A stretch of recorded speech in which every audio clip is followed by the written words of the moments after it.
안녕하세요. 작은 새와 함께하는 바이블 스터디 302번째 시간입니다. 오늘은 가나안 땅 경계라는 제목으로 민수기 34장 1절부터 15절까지 살펴보도록 하겠습니다.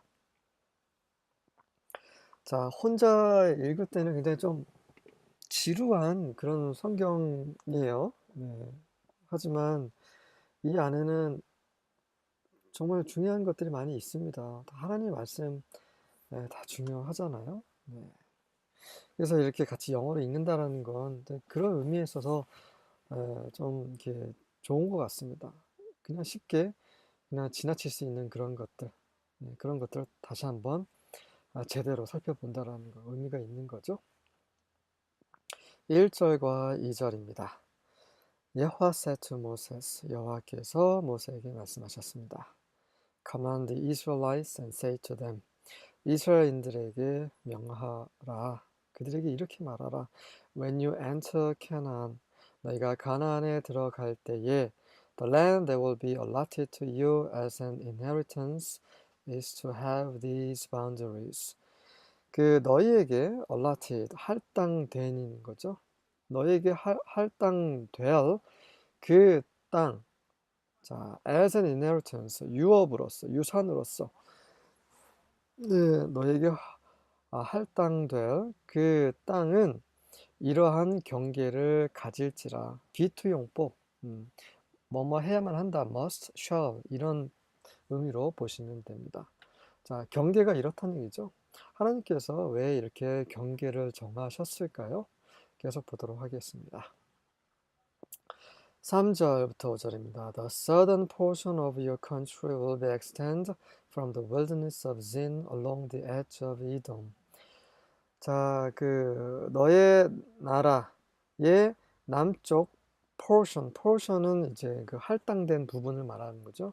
분깃, 너의 땅, 다시 말해서 너희 가나안 땅의 그 남쪽 그 할당된 부분 분깃은 그 진 광야에서 extend 뻗어 나가는데 어디까지? Along the edge of Edom.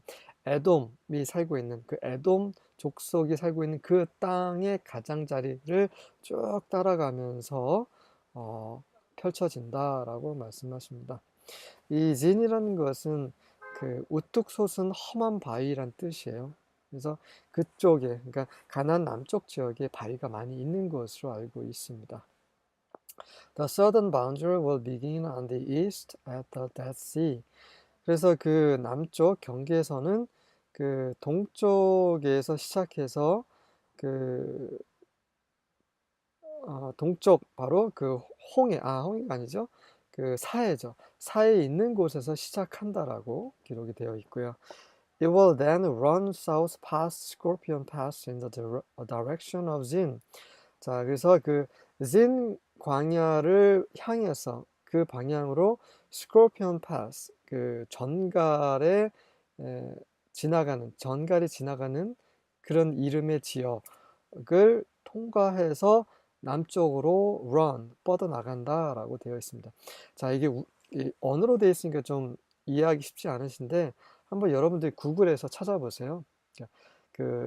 뭐 가나안 땅 아니면 이스라엘 지역 이렇게 하면 지금 현재 이스라엘 지도가 나올 수도 있는데 그 민수기 34장 혹은 영어로 Numbers 34라고 한번 쳐보십시오. 그러면 지도가 나옵니다. 그 지도를 보시면서 같이 병행해서 보시면 이해가 빠르실 거예요. 그러니까 그 동쪽에 그 사해가 있거든요. 그 사해에서 자 서쪽으로 그 지중해 있는 쪽으로 지금 말씀을 기록을 하고 계신 거죠. 하나님께서. Its southernmost point will be Kadesh Barnea, from which it will go to Hazar Adair and on to Asmon. 그래서 그 계속 지중해 쪽으로 가다 보면 그 최남쪽 그 끝 부분에 카데시 바니아라는 곳이 있고 그곳에서 하즈 아데까지 가면서 어디까지 갑니까? 아즈몬이라는 곳까지 갑니다. 예. 그 하저 아다라는 이름은 아다의 골짜기란 뜻이고요. 아즈몬이라는 것은 뼈 같은 이란 말입니다. 그 지역이 그 마치 그 계곡도 많고 또 이제 뼈 모양으로 이제 길쭉하게 뭔가 능선이 뻗어 있지 않나 이렇게 생각이 됩니다. 어쨌든 이제 지도를 보시면 그 가나안의 남쪽 부분이 어떻게 되는지 금방 확인이 가능하실 것 같아요. From Asmon, the boundary will turn toward the brook of Egypt and end at the Mediterranean Sea. 그래서 아즈몬이라는 지역에서 그 경계가 그 이집트에 있는 브루크는 어떻게 시냇물 이런 말이잖아요. 그러니까 이집트에 있는 어떤 물이 있겠죠. 그것까지 제 생각에는 그 이집트의 나일강 그 끝자락이 아닐까 아니면 그 나일강 지류가 아닐까 생각이 됩니다. 그렇게 해서 그 지중해에서 이제 끝나는 거죠. 남쪽 경계선이. 6절입니다. For the western border you shall have the Great Sea and its coast. 그리고 서쪽 경계선으로 너희는 그 큰 바다, 지중해를 말하는 거죠. 지중해 그리고 그 해안가가 될 것이다. 뭐 당연한 거죠. 그 바다 멀리 나갈 수는 없으니까. 아주 간단합니다. This shall be your western border. 그 지중해가 그 바다가 이제 서쪽 경계선이 되는 거죠. 7절부터 9절 이제 북쪽 경계선입니다. And this shall be your north border. 이것은 너의 북쪽 그 경계선이 될 것이다. 국경선이 될 것이다. You shall draw your border line from the Great Sea to Mount Hor. 자, 그 지중해에서 그 호르라는 산에서 아론이 죽었죠. 그 산까지 쭉 선을 딱 긋습니다. 지도 보시면 이렇게 보입니다. You shall draw a line from Mount Hor to the Lebo Hamath. 자, 그곳에서 그 호르산에서 그 레보 하마스까지 또 선을 긋죠. 그 하마스란 뜻은 월드, 그 벽으로 둘러싸이란 말입니다. 그래서 병풍처럼 어떤 산맥이 산이 높이 솟아있지 않나 이런 생각이 들고요. And the termination of the border shall be at Zedad. 그리고 그 termination, 종결이란 말이죠. 끝. 그 경계선이 끝나는 지점이 바로 제다라는 곳에 있습니다. 제다라는 뜻은 측선이라는 뜻이에요. 사이딩, 옆선이라는 뜻입니다. 그리고 and the border will proceed to Zifron. 그리고 이제 그 경계선이 Zifron까지 계속 이제 뻗어 나가고 and its termination shall be at Hazor Enan. 그 끝은 Hazor Enan에서 끝난다라고 기록되어 있습니다. Hazor Enan이라는 뜻은 그 샘들의 계곡이라는 뜻이에요. 그곳에 물이 풍부했던 것 같습니다. This shall be your north border. 그것이 너의 북쪽 경계선이다. 그래서 두 개의 끝이 있어요. 호르만에서 시작해서 레버 하마스에서 끝나는 선이 어 끝나 끝 아 거기서 이제 제다에서 끝나네요. 그다음에 그 경계선을 다시 지폰까지 뻗어 나가다가 하즈에나에서 끝납니다. 다시 말해서 그 선이 일직선 수평선으로 딱 그어지는 게 아니라 중간에서 휘어졌다라는 것을 알 수 있는 거죠. 지도 보시면 그렇게 쉽게 이해가 되실 것입니다. 자, 10절부터 12절입니다. And ye shall point out your east border from Hazerenon to Shepham. 자, 그다음에 이제 마지막 남은 동쪽 경계선이죠. 동쪽 경계선은 하자레난에서 셰판까지 뻗어 나갑니다. 셰판이라는 것은 베어 스팟이라는 뜻이에요. 베어는 벌거벗은 뭔가 노출된 지점을 뜻하는 그런 이름을 가지고 있고요. And the coast shall go down from Shepham to Riblah on the east side of Ain. 자, 그리고 그 해안가, 이 바다가 그 안에 있는 거죠. 그 갈릴리 바다일까요? 아니면 그 사해는 밑에 있기 때문에 아마 갈릴리 바다일 거란 생각이 듭니다. 네, 그 해안가 아래로 샤판에서 리블라까지 가고 그리고 아인의 그 동쪽 선까지 이릅니다. 그래서 그 리블라라는 뜻은 fertile, 비옥하냐는 뜻이에요. 그쪽에 이제 바다가 있기 때문에 비옥할 수밖에 없겠죠. 이 바다는 그 지중하고 연결되어 있지는 않은 것 같아요. 호수인데 바다처럼 예전에는 지중해 연결이 되어 있었겠죠. 그다음에 말라서 중간에 그 연결되는 강이 다 말라버리고 이제 큰 호수로, 그래서 갈릴리 호수라고 말하기도 하고 갈릴리 바다로 말하기도 합니다.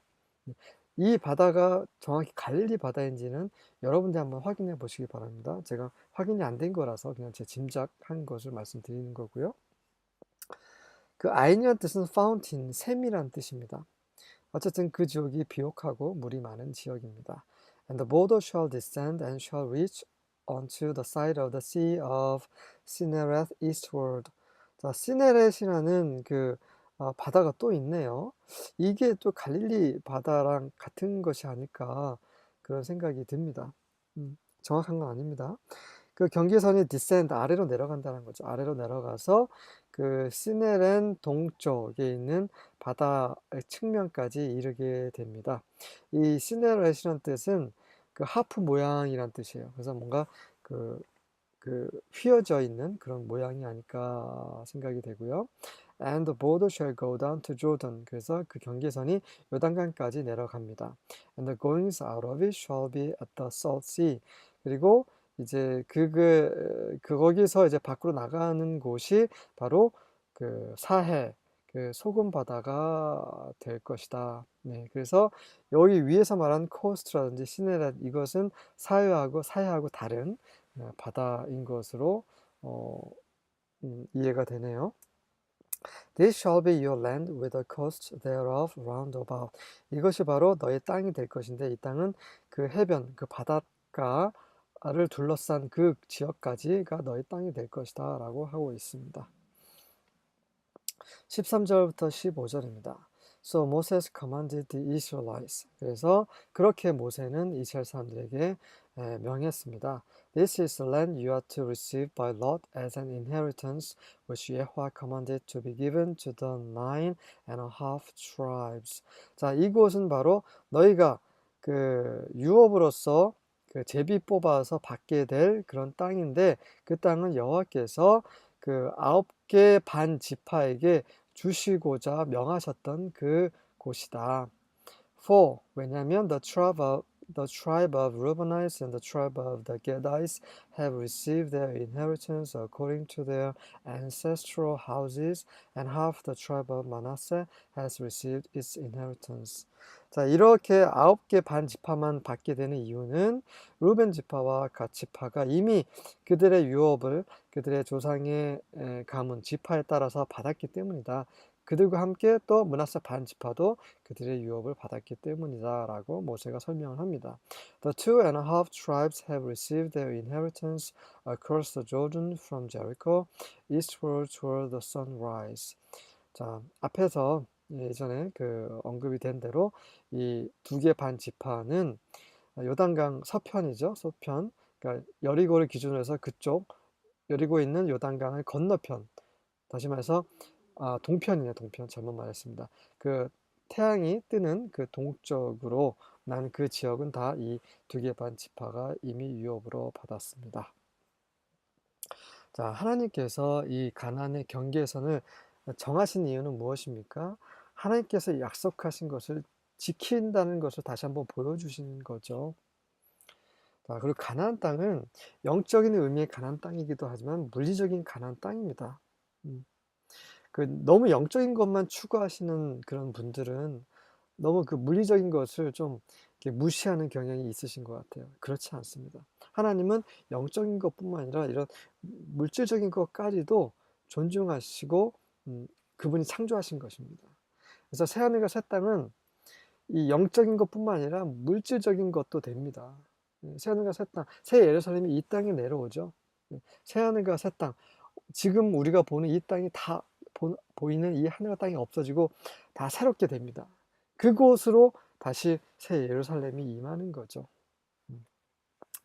첫 번째는 경계선을 정하신 것은 하나님께서 약속하신 것을 지키신다는 거고, 두 번째는 그 기억하실지 모르겠지만 아브라함에게 주시고자 하셨던 그 땅하고 지금 언급된 땅하고 일치하지 않습니다. 아브라함에게 약속하신 그 땅이 훨씬 더 넓어요. 왜 그렇습니까? 네. 궁극적으로 이 가나안이란 지역은 하나님께서 아브라함에게 약속하신 그 땅보다는 좁지만 궁극적으로는 그렇게 크게 영토가 확장이 된다는 의미인 거죠.